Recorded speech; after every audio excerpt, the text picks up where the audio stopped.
Let's talk about something we all deal with, something that's universal but honestly pretty misunderstood. We're talking about temptation. We're going to really break down the anatomy of it, from how it starts to how we can get out. Okay, so let's just cut right to the chase, right? The biggest question, the one that trips so many of us up and piles on the guilt. Is it a sin just to be tempted? And the answer is a hard no. Simple as that. Look, temptation isn't the sin. It's the opportunity for sin. It's that moment of decision, that fork in the road before you do anything. Remember, even Jesus was tempted, but he never sinned. So feeling tempted doesn't mean you failed. It just means you're at a crossroads. And you've got to get this deep in your spirit. If you are alive, if you're breathing, you are going to face temptation, period. It is not a sign that you're weak or that there's something wrong with you. It's just part of being human. Absolutely no one gets a pass on this one. So where does this stuff even come from? Well, you can think of it like a three-part setup. First, the world system we live in. It offers the temptation. Second, our own human nature, what the Bible calls the flesh, has these desires that actually want it. And third, the devil is right there, orchestrating the whole thing, whispering the suggestion. So you've got an external offer, an internal desire, and a strategic prompt all working together. And this is where we get to a really powerful way to think about it, like fishing. Temptation is a total setup. It's a carefully designed trap. It always uses a shiny lure and some tasty-looking bait to hide the real danger, the hook. And that lure, it never looks like a big, scary monster. No way. It's subtle. It sounds reasonable, almost harmless. It's always the just one lie, just one look, just one click, just one little conversation, just one tiny compromise. It's all designed to feel insignificant. But that's how you take the first step right into the trap. And this right here shows you the whole con game. On one hand, you hear these whispers, and they sound so good, right? You deserve this. Come on, nobody's gonna find out.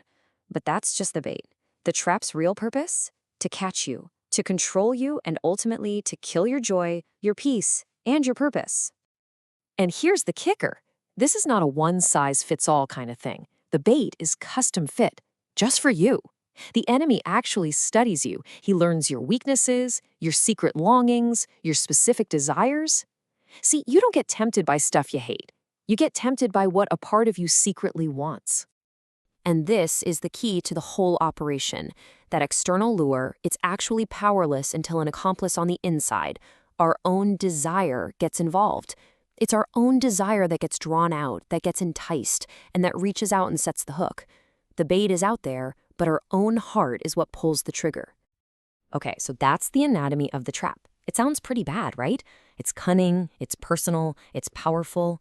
But, and listen, this is the most important truth in this entire explainer. Look at this. You are never trapped. And this isn't just some nice idea or a hopeful thought. This is an ironclad promise.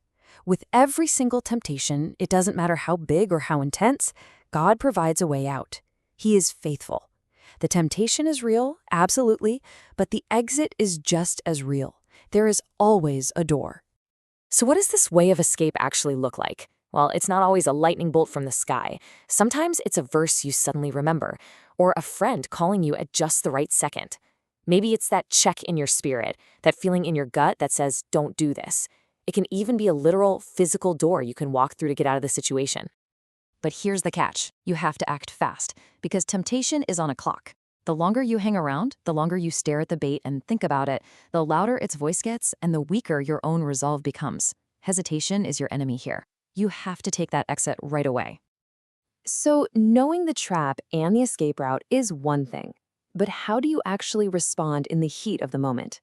Well, let's turn to the ultimate winning playbook and see the perfect example in action.